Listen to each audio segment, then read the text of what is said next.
Hi, I'm Mitch, and welcome to the Restoration Road. My guest today is my good friend, Kelly Byrd. We're going to sit down and look at 1 Thessalonians 2 and see what fully surrendered leaders embrace based on the Apostle Paul's teaching. What you're going to hear today works in the home, works in ministry, works in the boardroom. It works on the playing fields of competition. It works everywhere. Kelly, thank you for being here. It's great to be here. Always good to see you. Catch us up on your amazing family. They have done great things since you've been on the show.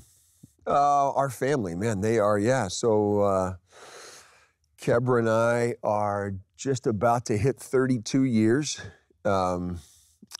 which is, yeah, just good in and of itself, but 27 of those with the kids. Russell and his wife, Clarissa, 2 kids. He's playing pro ball in Europe. They're in Romania this year. Wesley's doing interior design in Newport Beach out in LA, living the dream. That's pretty brilliant. I know. And Maddie's a senior. Hard to believe. Yeah, Maddie's a senior at U of M, captain of the rowing team. Heading into her last year there. Broadcasting media major. They finished 3rd in the Big Ten? You know, they won the Big Ten last year. They finished 3rd in the nation in the NCAAs. 3rd in the nation in NCAAs. Yeah. That's incredible. Yeah, she's just done great. She was nominated for Breakout Athlete of the Year from all athletes at Michigan. She was, yeah, all Big Ten and all American. Yeah, and she didn't row 4 years ago. She just wanted to go to Michigan. Yeah, that was it. She just wanted to go to Michigan. Jake's a freshman. Playing football and studying law over at Ohio Dominican in Columbus, and doing great. Quarterback? Yeah. And then Evie's a senior. So yeah, we're almost done. That's amazing. Yeah. Well, I wanted you to be here today to talk about a message I think we gave years ago at Blackhawk about what do fully surrendered leaders embrace. It's so prevalent, it's timeless, and it's from 1 Thessalonians 2, 7 through 12. Yeah. And I want to get right at it with you, but as we get into it, don't you think there's a big difference between a leader who leads out of humility, because you do a lot of consulting, versus a leader who leads out of pride? Huge. Night and day. Night and day difference in the moment, and night and day difference in results. Yeah. What it leads to, what it produces, the fruit or the lack thereof. Yeah, it's astonishing. And it's almost like a humble leader draws people to him or herself, and a proud leader pushes them away. Yep. Yeah. I'm going to read you 1 Thessalonians 2, 7 and 8. But we were gentle among you, like a nursing mother taking care of her own children. So being affectionately desirous of you, we were ready to share with you not only the gospel of God, but also our own selves, because you had become very dear to us. Our first point is fully surrendered leaders embrace gentleness, not harshness. Yeah. Gentleness would be leadership by permission. Harshness would be abuse of positional authority. So lead by permission versus position, gentle, not harsh. Can you think of a gentle leader in your life who affected your development? Quite honestly, most of my athletic experiences were more on the harsh side. I think about the one coach you said would do the drill, put his hat on backwards. Right. And I think about... 1983 NIT champ is right in front of me. I got to acknowledge that. Then I think about a guy in seminary, a professor who actually was from Warsaw, Winona Lake, from Grace. Charles Smith was his name. One of the most effective, one of the most powerful leaders I think I've ever been around. And he modeled that very thing. He was a seminary professor. Years and years of experience coming alongside young guys who are heading toward the ministry. And the way I remember it and the way I look back at that still shapes my view of leadership today. And I know you'll understand this, and our first point here supports it. He inspired us. He inspired us, and he encouraged us toward great things. He didn't demand, belittle, demean, Yeah, he didn't, yeah, it was the complete opposite of all of that. And I think about it today, and I just think it's so much more effective when I see leaders who are willing to do the hard work. I think it's easy to demean. Yes. I think that's just, it's simple. It's convenient. It is. It's simple to just power up on someone and raise your voice and wag your finger. It takes a lot of effort and work and thought to figure out how to motivate and how to inspire him versus her, you know, versus him. Does that make sense? Yeah. I mean, that's differentiation. Yeah. I remember we were joking around one time that Saturday Night Live ought to have a skit of somebody teaching piano lessons the way a college basketball coach would. And it's kind of like I learned piano from Bobby Knight.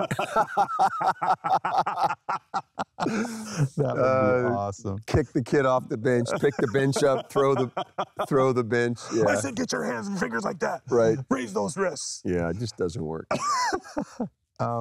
What do you think is inside us that wants us to have the positional authority, though, that we end up abusing versus a leadership by permission where people choose to follow us? Yeah, control. I think that's the thing, right? And I struggle with that. You know, you struggle. We all have to wrestle with that concept. But I think what happens is, the leader ultimately wants to sometimes just keep control of the situation, control of the people, control of the outcome. I think the gutsy leader, I think the character-filled leader is willing to maybe, let that go for the sake of building into and giving him or her the opportunity and seeing what happens. To anchor the scale on it on the verse before, in verse 6, 1 Thessalonians 2:6, Paul said, nor did we seek glory from people, whether from you or from others, though we could have made demands as apostles of Christ. So they weren't leading by positional authority. Isn't that something? Yeah, it is.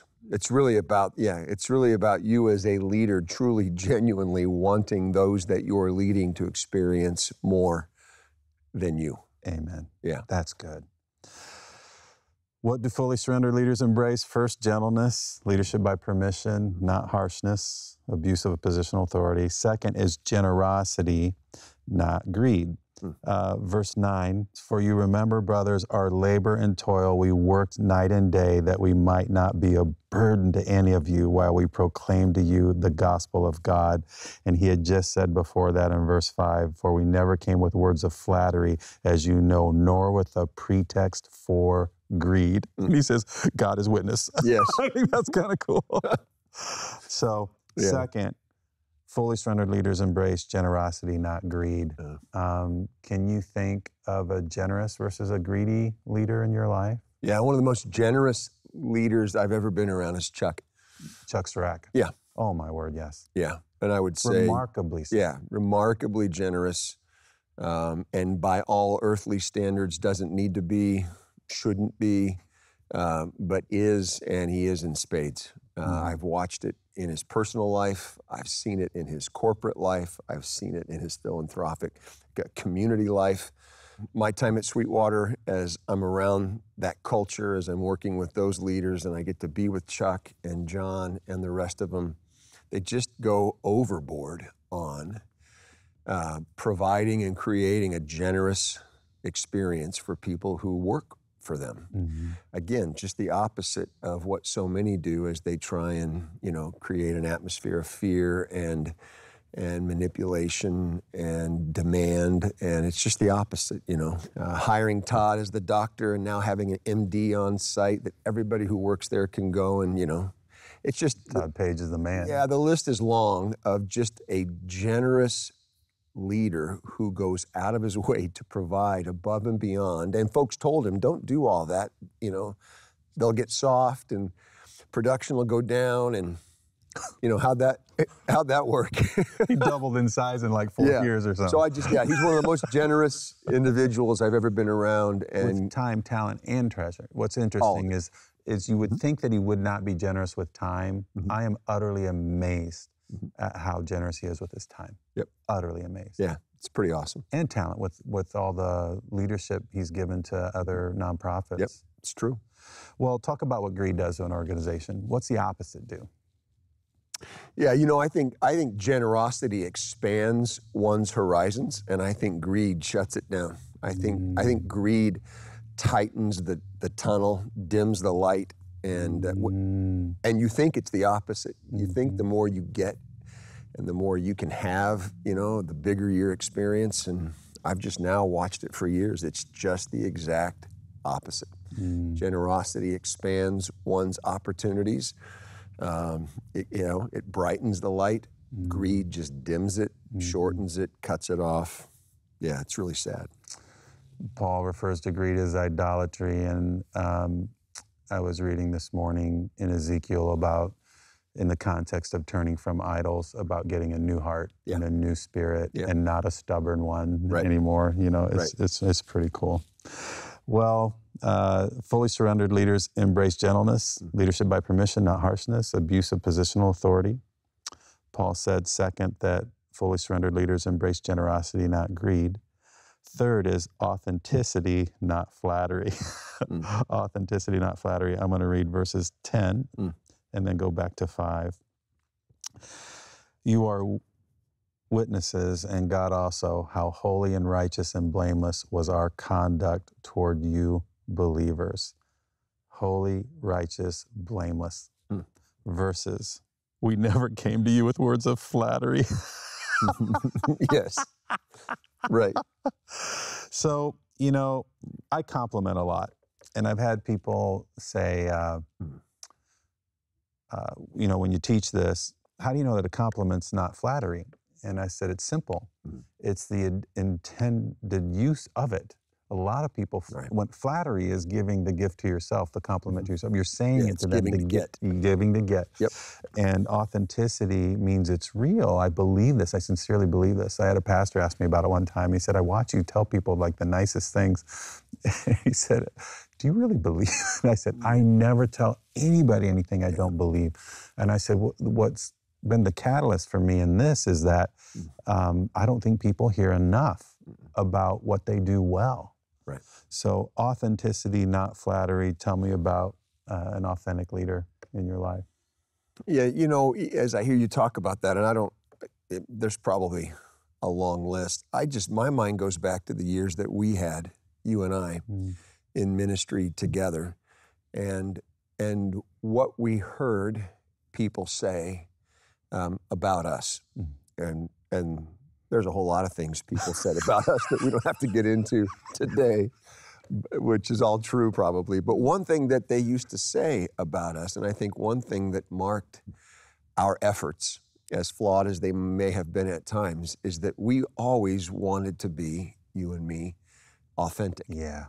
We wanted to be real in the way that we dealt with others and even in the way that we portrayed ourselves. I think, especially in ministry, it's something that's, I think, refreshing. I think it's a little bit scary. I think for a guy or gal in ministry to be authentic, unfiltered, real, candid, transparent, whatever words you want to use.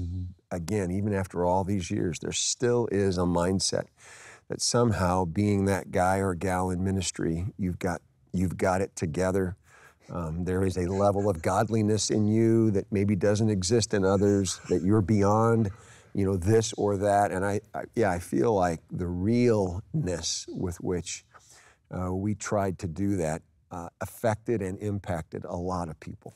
I think we were part of a team of about 13 pastors, if I remember right. Yep. And do you remember that meeting where we went around and we discussed the pivotal moment in our lives, and every single guy, it was about 27 years old. Yes. And we were all kind of blown away with what happens at 27. Right. But the other thing that came out of that to me was, outside of Jesus Christ, the two most powerful words in ministry, I believe, are me too. Yeah. Everybody around that room could identify with anyone they would ever lock eyes with on the campus or outside the campus and be able to look at them regardless of their sin and say, me too. Yep. And that was power. God used that powerfully. Yeah. We ended up baptizing, I think, about 200 people a year at the It was crazy. Stillwater? Yeah. Yeah. Stillwater. Stillwater. Oh, yeah. Yeah. Yeah. Chuck Doesn't own that lake. It'll be Sweetwater soon. Yeah. That was No, incredible. I think it was powerful. I think it is. I know it's powerful. Yeah. And then what are the risks of flattery? If you're a leader and you think you want to try that? I think flattery versus compliment. Is that the word you used? Yeah. I think the risk that you run is that at some point, if you're giving to get, which at its very foundation is a pretty selfish endeavor, it's going to come back and bite you. Yeah. Yeah. Flattery, you run the risk of moving closer to somebody who maybe you actually don't want to be close to. You run the risk of intimacy with, some situation or some individual that you might not want to be intimate with. If it's all about somehow trying to get, and so I'm going to say this, or I'm going to do this, or I'm going to posture myself this way, again, you and I are old enough now, we can say we've seen that. Maybe even done that, and it just doesn't work. No. Yeah, candor, authenticity, connected to the truth is just always your best route. I don't know why it keeps coming to my mind, but I think about a couple interactions with tailors. And I remember the guy one time when you and I were in California, and I think I got 2 suits and some pants.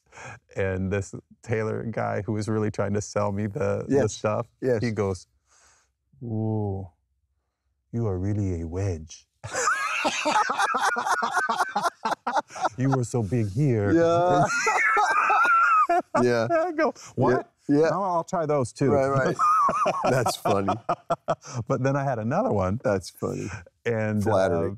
he was kind of doing the same thing. This guy was an older guy. The first guy was probably younger than I was, about the same age. This guy was an older guy, and I just end up not liking anything he's putting on me. Yeah. And just different reasons, just whatever it was. And he looks at Susan, and we're fairly young at the time. After giving me 4 jackets that I didn't like, he goes, "How'd you make the cut?" Yeah. He wouldn't know what he had to do to sell me. Oh, that's funny. Well, that's awesome. So yeah, Paul says that fully surrendered leaders embrace gentleness, not harshness. That's leadership by permission, not leadership by position.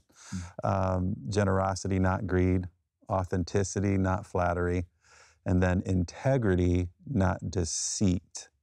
Integrity, not deceit. So I'm going to read verses 11 and 12 and then contrast them with verse 3. Yeah. So 2:11 and 12. For you know how, like a father with his children, we exhorted each one of you and encouraged you and charged you to walk in a manner worthy of God. I think that's axios, like scales, it's even. Your walk matches God, who calls you into his own kingdom and glory. So that worthy is the big thing that teaches us about integrity. And I said I'm going to contrast with verse 3, I think. Yeah. For our appeal does not spring from error or impurity or any attempt to deceive. Right. This is just incredible stuff. This is for any leader in any corporation. Yeah. So integrity, not deceit. Integrity means complete. It's the opposite of deceit or duplicitousness, meaning folded. There's something underneath that's not what's on top. Has anybody really impacted you with their life of integrity that seemed quite a bit a cut above what you've seen in others? Yeah. Steve Longbreak. Yeah, Steve Longbreak would be the first. There's several, but he would be the one that probably in my last, 25 years, probably nobody in ministry there at Blackhawk, at the school for all those years, in the church for all those years, even now, his last decade or so of corporate coaching. Yeah. And then just our friendship. Yeah, never have I been around a leader who was more the same. Any situation, any circumstance, whatever the stakes, didn't matter. Whoever he was talking to, whatever we were going, it was going to be the truth. It was going to be consistent. And that's just, the longer you and I live, the more we realize how rare that is. Yeah. And it's been a huge encouragement to me. Integrity and integer come from the same root word. And again, it means complete, but there's a couple ways to look at complete. One is that you're the same in every situation like you just described. The other thing is that you're being complete in how you're communicating. Yes. And he's both. Yes, he is. We talked just the other day. It was fantastic catching up. He has been such an investment in my life as well. And you know how it is in that phone call. Yeah. Mitchell, where God has me now, it's just incredible. Yes. You know? Oh, it's just awesome to hear that Sean Connery Steve Longbreak voice. Yeah, definitely.